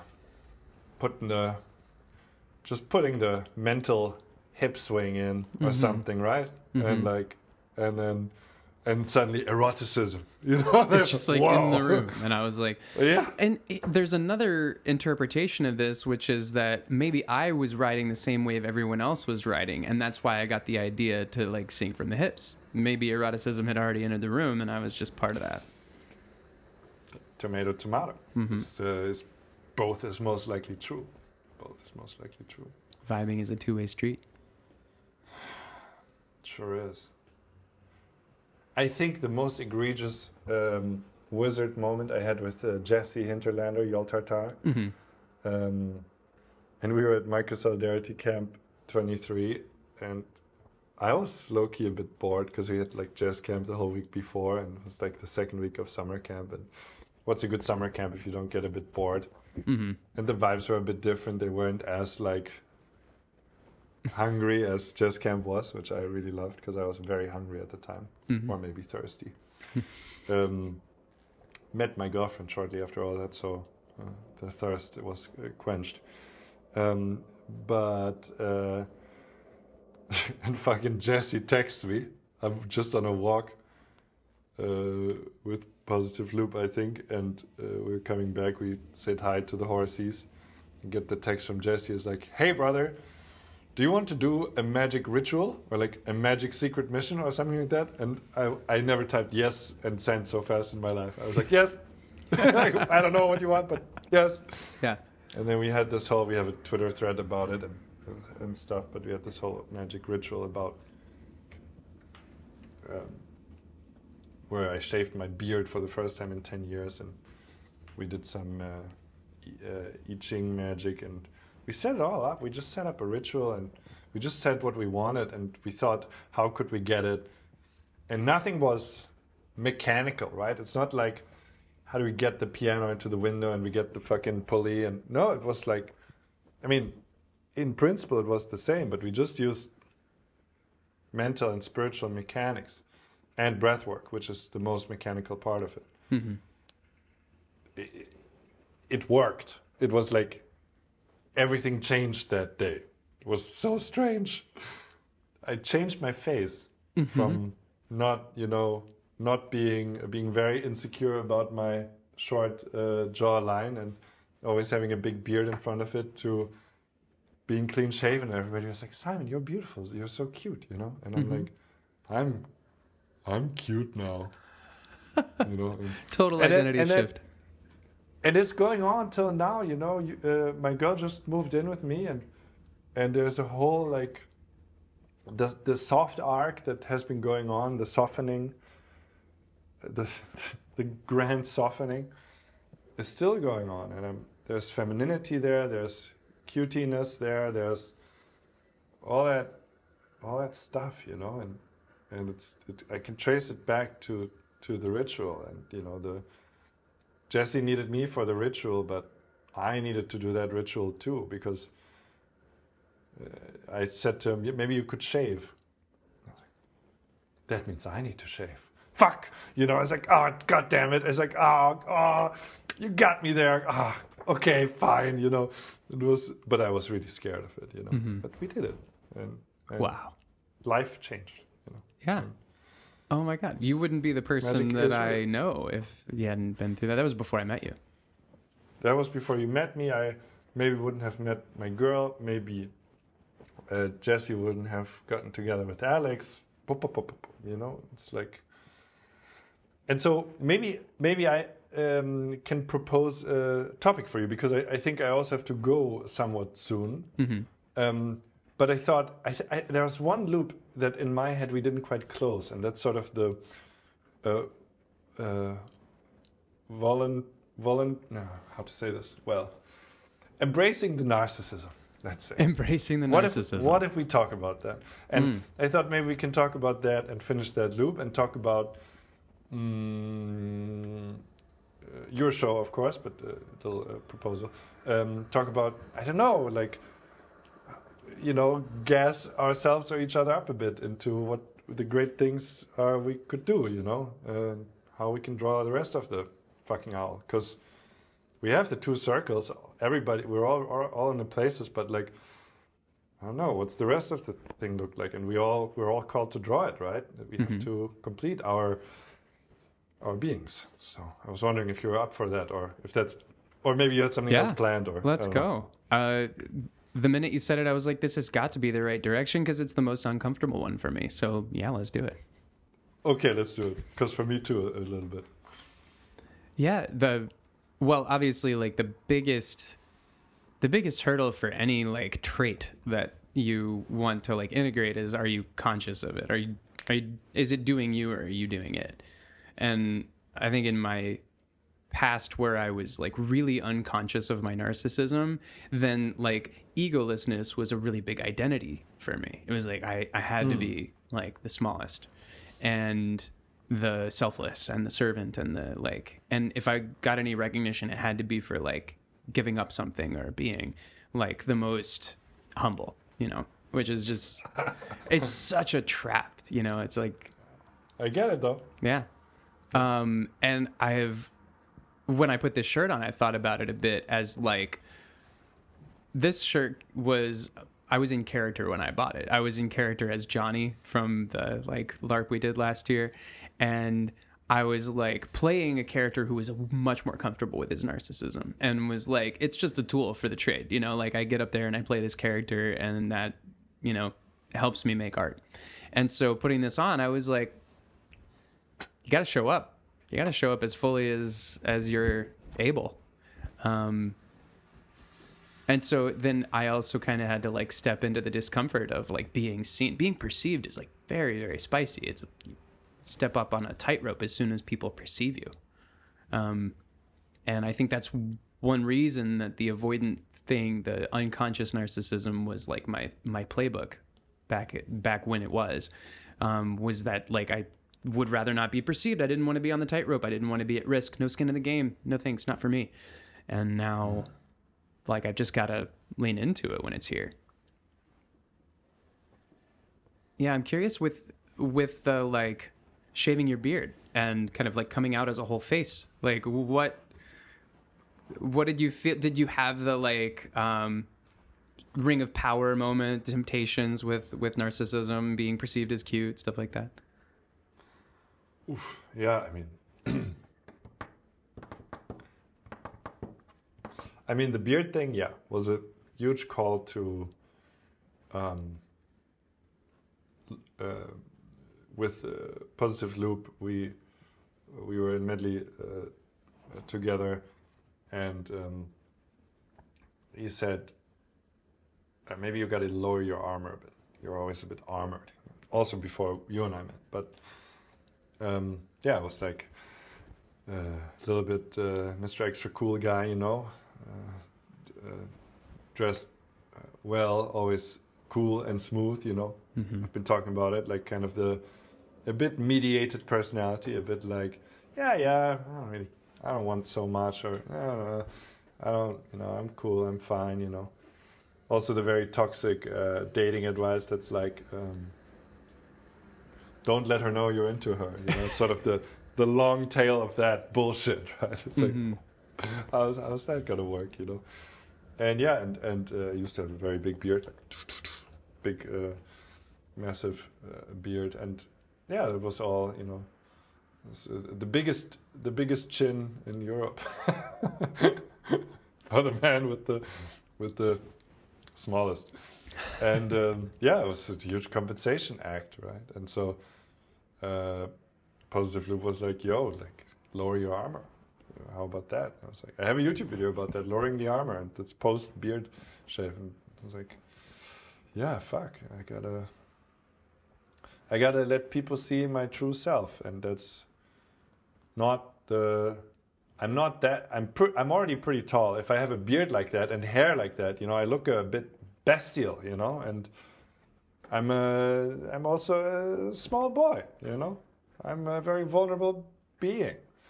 And okay, and funnily enough, that vulnerability comes also with a lot of preference, a lot of preference in how I like to be treated and the respect that I like to receive, and and then there's a huge chip on my shoulder in terms of not really being heard much as a child for my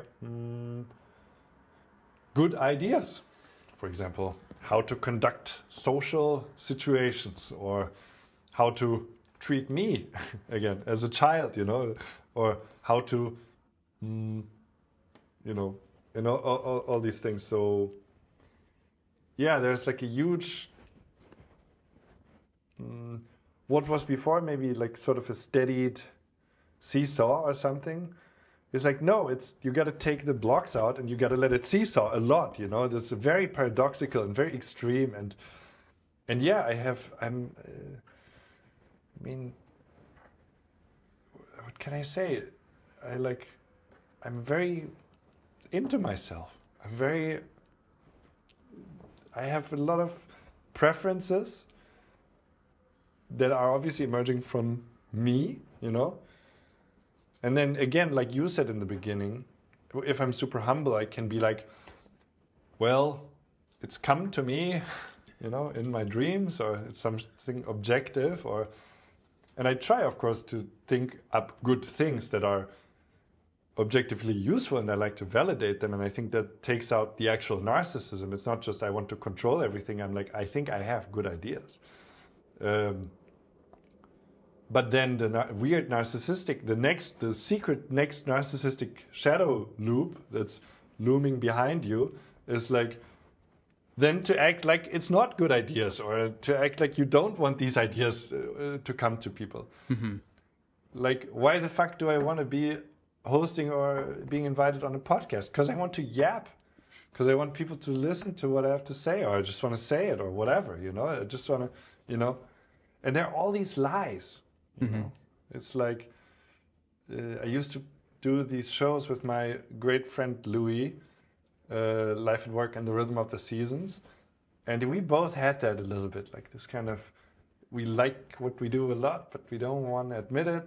And then we wrote this copy, like it's like, come or don't, It's it's like, that's bullshit. Come to the fucking show. Like, I want you to, of course. Like, what are you?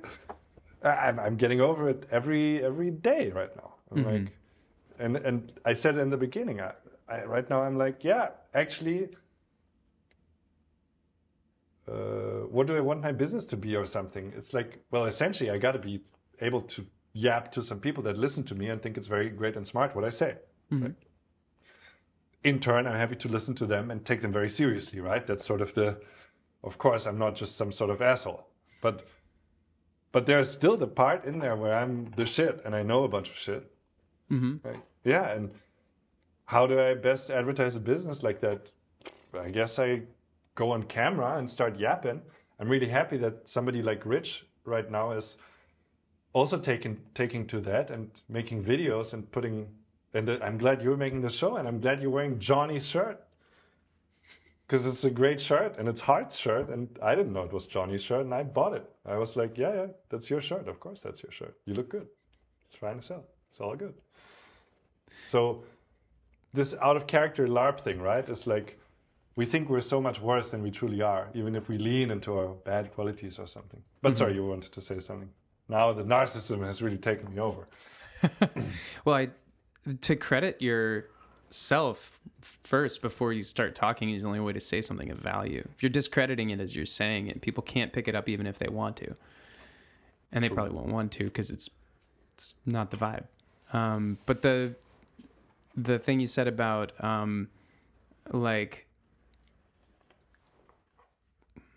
the thing you said about the conference you were at where you were like, I'm a holistic consultant. And they're like, are you like a coach? It seems to me like coach has a little bit more ego in it. Like coach is like, listen to me, I can tell you what to do. And it seems like once you stepped into it, owned it, that was actually like a clearer call to action. It was like, yeah, people can want what you're selling if they know that you believe in it. Which makes me think, like, I mean, I thought I grew up seeing in maybe a parent or another person here and there this, what I perceived as narcissism. And I was like, that's horrible. I want zero of that in my life, right? And that's how you build this sort of wall, Mm-hmm. but then you never look beyond that wall, or you act like you never look beyond that wall. And then there are shadows accumulating, because where you're not looking, the shadows are looming, you know. And you gotta be as narcissistic as you are, or whatever. And then maybe if you're having an integrated version of that, you're not a narcissist, you're just somebody who likes themselves, which you can always be that, and you can also be somebody who likes others a lot and who respects others. And I think that's, I mean, I can't believe it. For me right now, what I'm saying is like, wow, great idea, Simon. This like, I haven't really thought about it like that, right? You can sort of split it up, and I'll be narcissistic by day and very kind by night, or the other way around, or whatever, right? Like, Do a little Jekyll and Hyde, never hurt nobody, right?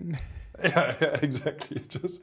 But just like split it up, you know, do both, like be a paradox or whatever. And yeah.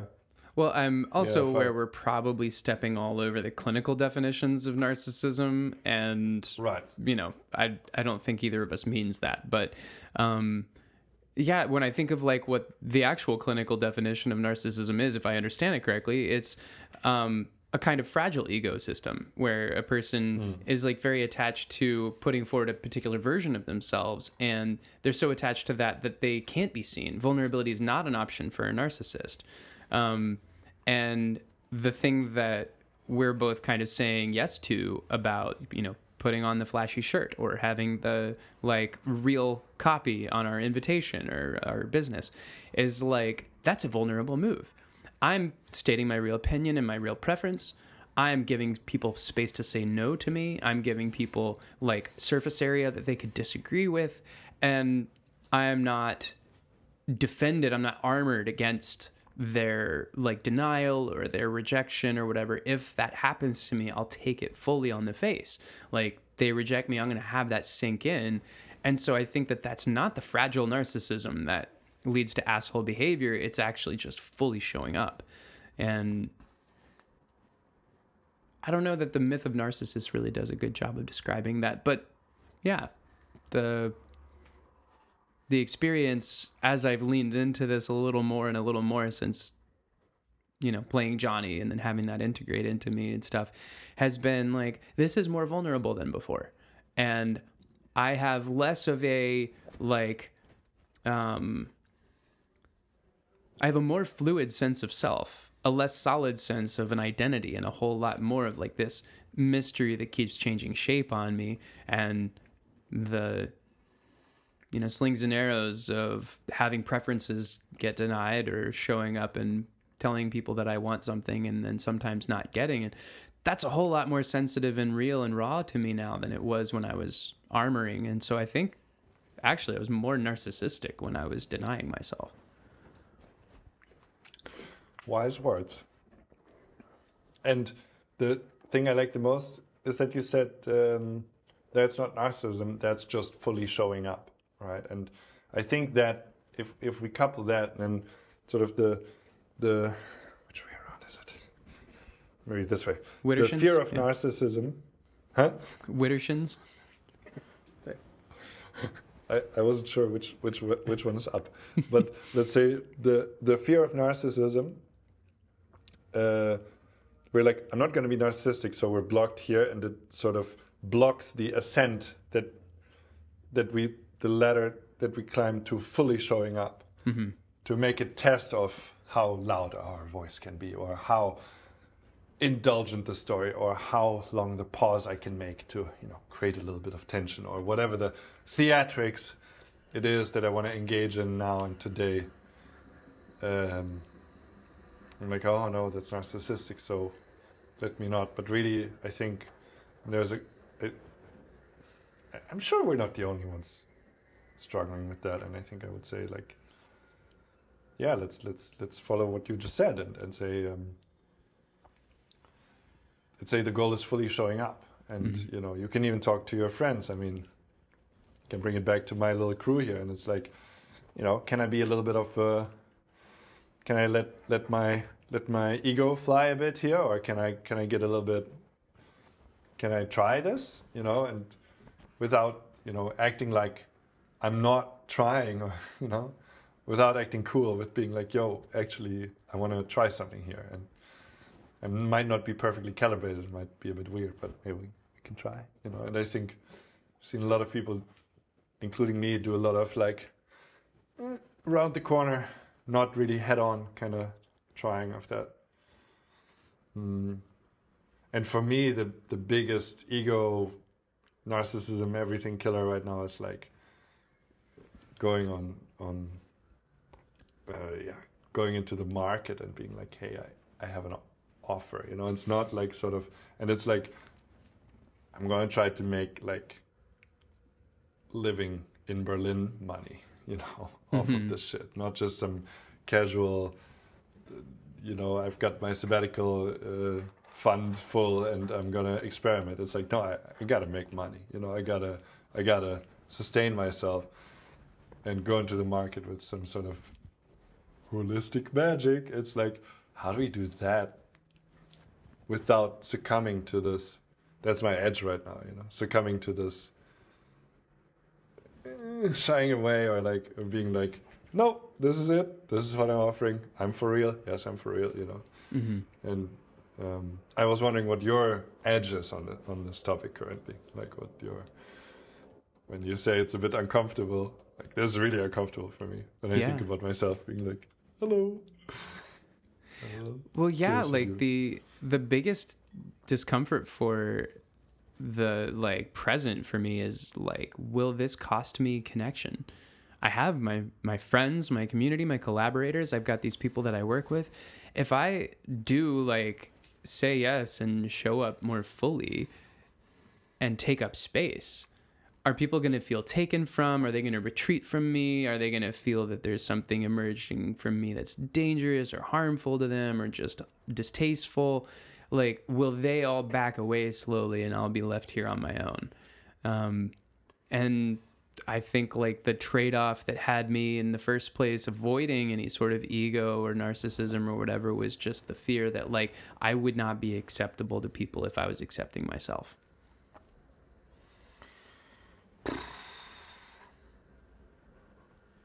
Word. I find that like as I cruise down that channel, the more I accept myself, the more acceptable I become to other people. So I had it exactly backwards. But live and learn. The more I accept myself now, the better this gets. So I've had some people challenge me recently. I had a student challenge me recently, not me directly about my self-acceptance, but about theirs. Because I invited a kind of exercise where they practiced some self-acceptance in the middle of their singing. And they were like, I don't know if I buy that. And I was like, what do you mean? What's your relationship to self-acceptance? They're like, well, like, I just kind of think like I've got a whole lot to grow. I've got a whole lot of change to accomplish. I need to stay on the course of self-development. And I was like, oh, I see. So like for you, the risk of accepting yourself now might be that you abort growth that is to come. Like it might stop, or you might stop growing if you accepted this. I think that they imagine they would just plateau. And right. I mean, I don't know if you're hearing the kind of like alarm bells in that, but to me, it's like the thing that has always like fought against my growth the hardest has been my self-rejection.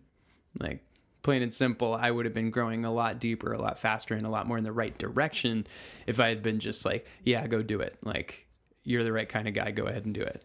Of course. Because I think growth is natural to us. We're just curious and we're open and we're hungry for experience in life. And yeah, when we say yes to ourselves, we get more of that juice. Sounds so trite, huh? But it's so true. Like, no, I can't be on camera. No, I can't want followers. No, I can't wear the tiger shirt. Yeah. You wear that tiger shirt well, man. I hope you don't quit. Yeah. No, I never. I mean, luckily wearing funny things has never been my bottleneck, but but a lot of the other things, yeah. No, it's true. Yeah. Yeah, a lot of yeses. I feel that right now. Mm-hmm.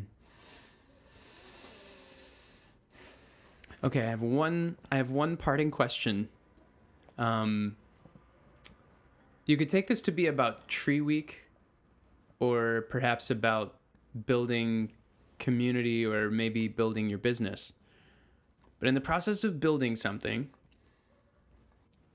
where was the deepest valley of doubt for you, and how did you cross it?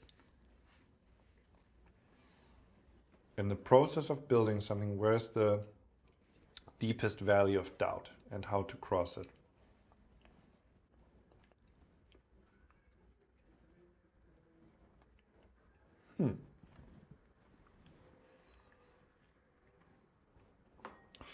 Yeah, I know.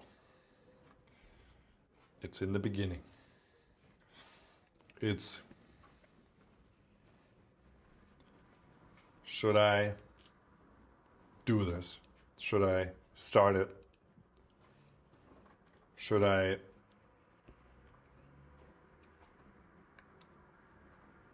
begin, or should I give it a try? And I think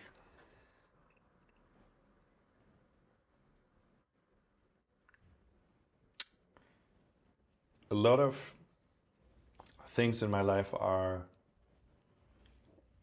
unbegun and untried, because a mix of, I don't know if it's the right idea, or a mix of ADHD, too many ideas, so you always get a new one anyway. Like, I can't stick to it. And a fear of, what if I stick to it? Will I get stuck to it? Mm-hmm. Which is all very, yeah, for me, very ADHD coded. I don't know how the others feel, but. And how do I cross it? I mean,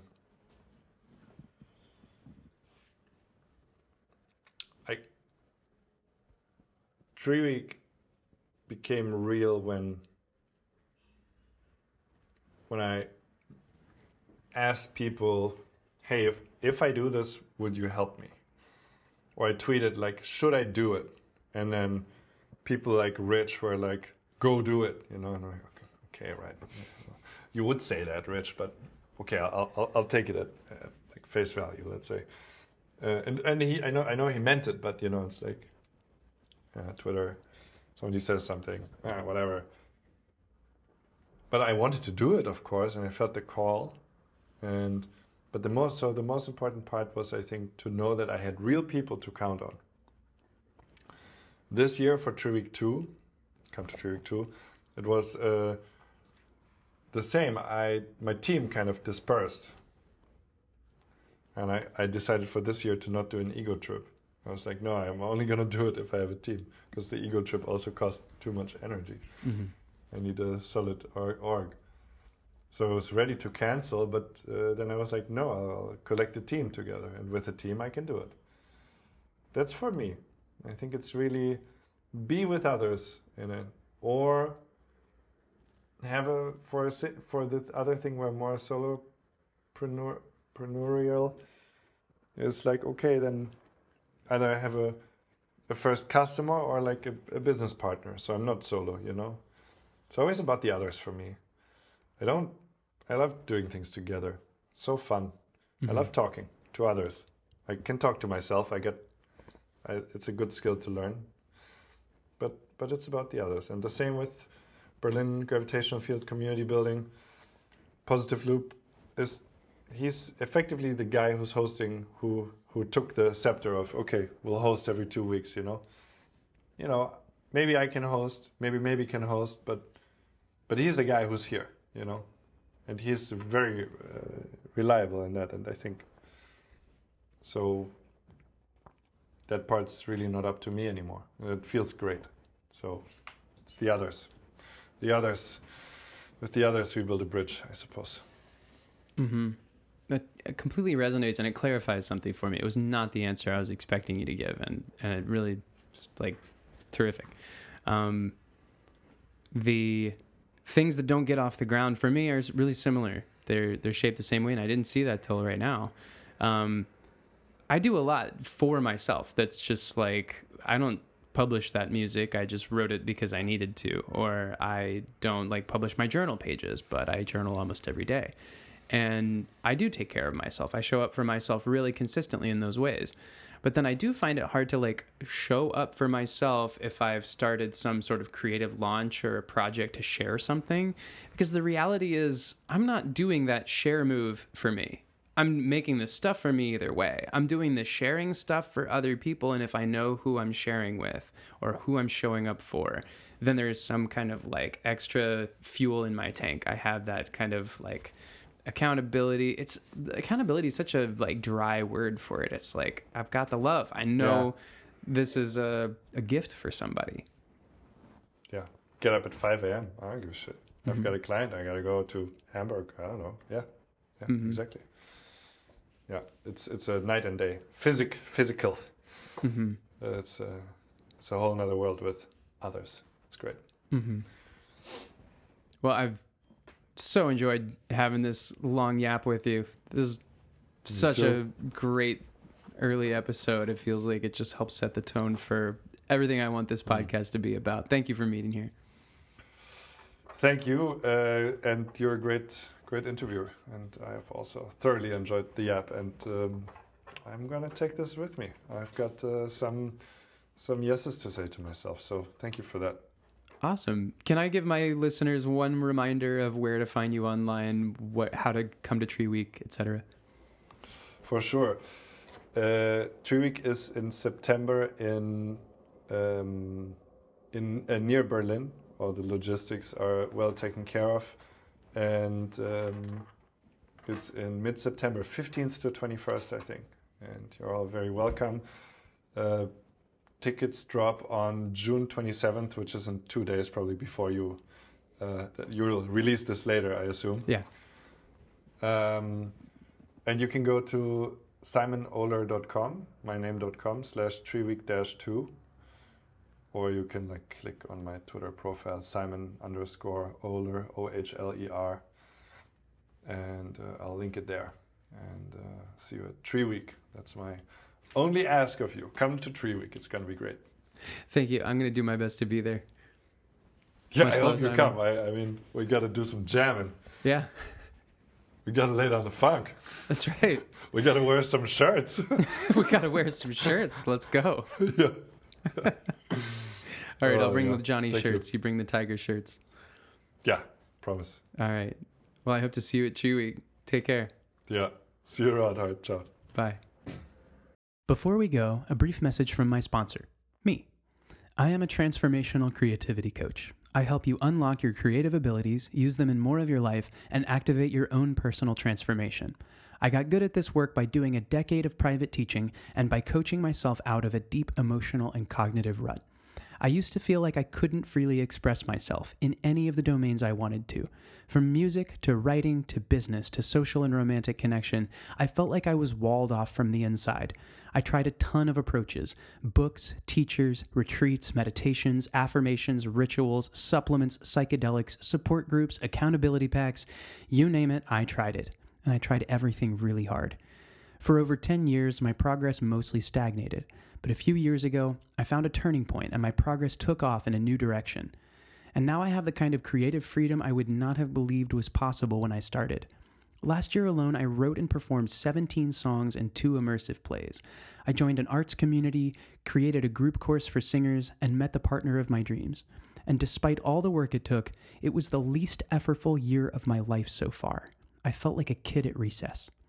That's the kind of transformation that I want my clients to find. I help you find it faster than I did. I learned it the hard way, so you don't have to.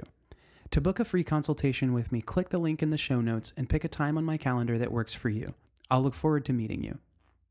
As always, thank you for listening to The Rest of the Fucking Owl. If you'd like to support this show, head to patreon.com/therestoftheowl to donate. See you next time.